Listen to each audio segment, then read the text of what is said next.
I am not a smart guy. I've only become successful because I am a reader. I was told when I was younger that readers are leaders. So I was raised on books, starting off with all the fantasy books, Lord of the Rings, Harry Brooks, Star Wars, all that good stuff. And over the years, I've been a prolific reader. I've loved reading, and it's been a source of my inspiration and ideation.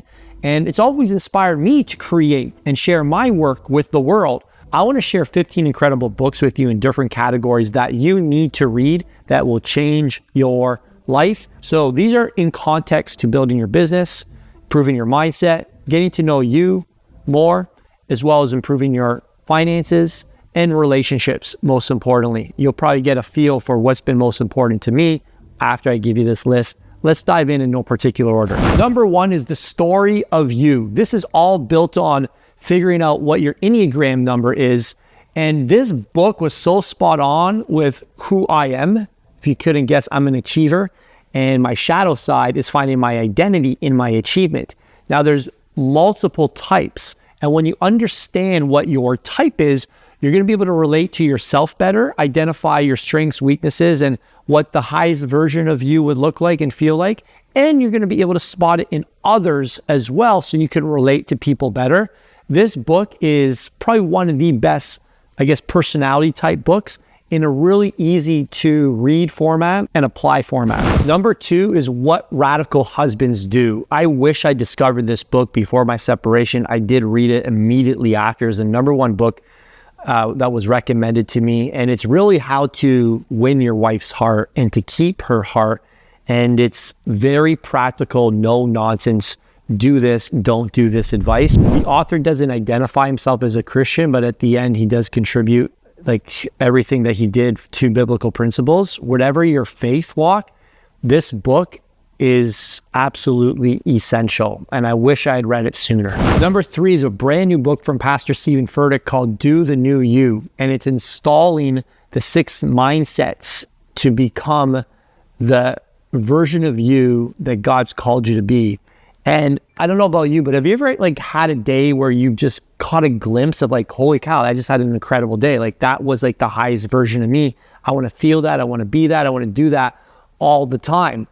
Well, guess what? God's already had that picture of you.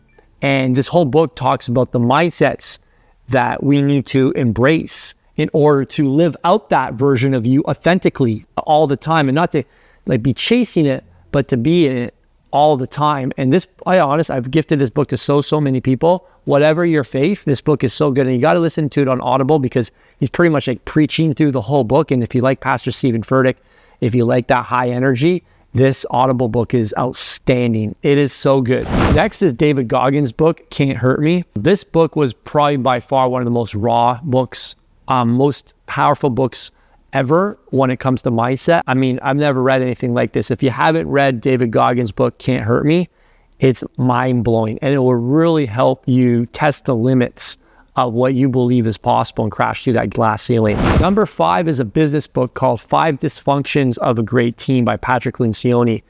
This book was crucial for connecting our team. When my team was at the largest, I think we had about 43 team members at its peak.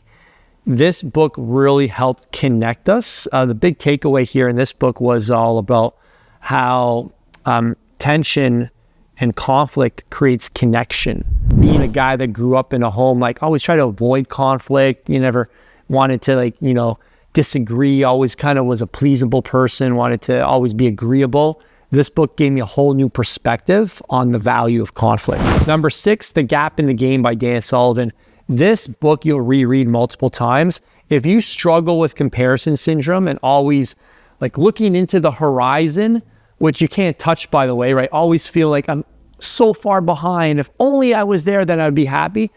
Then this book is for you. And one of the big takeaways for me from this book was a concept called always measure backwards, which is build your happiness based on how far you've come, not based on how much further you have to go. I told my coaching students about this book, and it was the most popular book our students ever shared in the community because a lot of business owners struggle with comparison, and I believe comparison is the road to hell.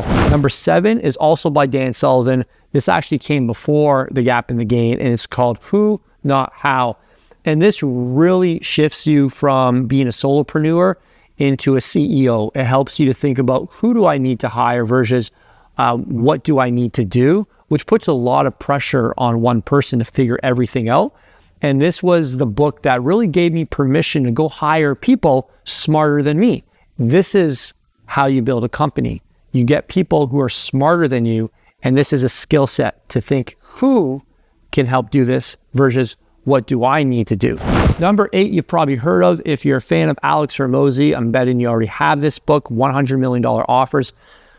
Man, oh man, he crushed this book, business book, like really just laying the foundation of how to grow a business. There's in fact a formula, and he deconstructs how to create a valuable offer. In his words, I believe it's where people feel stupid for saying no or something like that. Number 9 is a Christian book by Mark Batterson called The Circle Maker. And this book really transformed my view of prayer. And the big take home is that God wants you to pray for big, specific things. I never thought about prayer in that context. And that doesn't mean like, pray for $10 million and he's going to give it to you because he wants to be glorified. But it also means don't be afraid of praying for something specific in your life. It's okay to pray for a specific type of partner or a specific type of business. Like God wants to be glorified. He came to give us life and he wants to experience it in abundance. So this book was just, if you want like a whole crash course on prayer, this book is incredible. Number 10 is How to Become a Great Boss. This is by Gino Wickman. It's a really short book, easy to read. You could probably crank it out in 3 to 4 hours. This was something I didn't have proper coaching on, I would say. The masterminds I was in coming up helped me become a great marketer. I was very good at salesmanship, copywriting, marketing, putting together an offer, influence. But I never really learned how to lead and how to manage and how to hire and how to cast vision. And you want to build a team. You want to be a CEO. You want to delegate. You want to buy back your time. You need to learn how to lead and manage. This is a great book to start with, How to Be a Great Boss. Number 11 is from my long-term mentor, Bedros Keuilian. Bedros always comes through. His advice is no nonsense. It's simple. It's practical. He uses so much vulnerability in his teaching around how he became a great leader.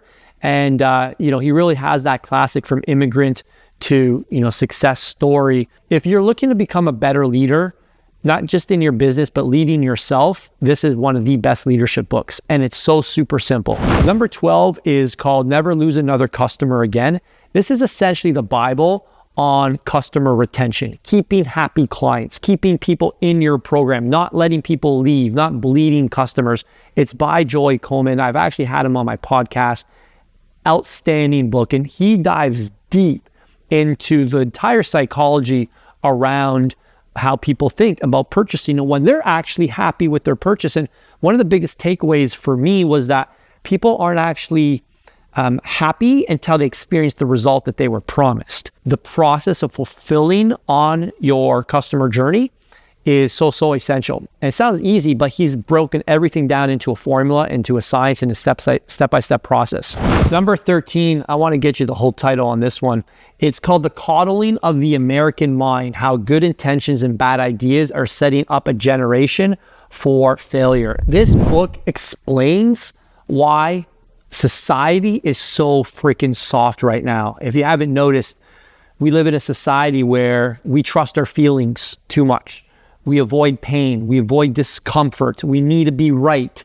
And it is leading to massive failure. It talks a lot about the problems with how parents put way too much emphasis on safety on our children. I have never read a book that deconstructs how we got here so much than this book here. It is a must read for everybody. It will help explain maybe why you're soft. It'll explain how to raise your kids. He's got a follow-up book called The Anxious Generation. It will completely blow you away. The Anxious Generation, which goes pretty much into why kids should not have phones until they're like at least 16, and why putting kids on video games and Allowing girls specifically to have access to phones is one of the most destructive things you can do to your child. If you don't believe me, just read this book and then come back with your arguments. The 15th book is your journal. About 2 years ago, I started journaling. Not daily, but very, very consistently. And journaling has become a very therapeutic process for me. It's something that I watched my dad do since his mid-20s, and my father's 70 years old now. I can't imagine having that many years of books, but I go back and read my journal and I reflect on, how far God's brought me. I go back and reflect on the lessons I've learned, the amount of grace and compassion and mercy I've experienced in my walk with God. It slows life down. It helps you become a lot more content and at peace and in the present moment. And it's just been a gift that I've given myself, and I don't see myself stopping anytime soon.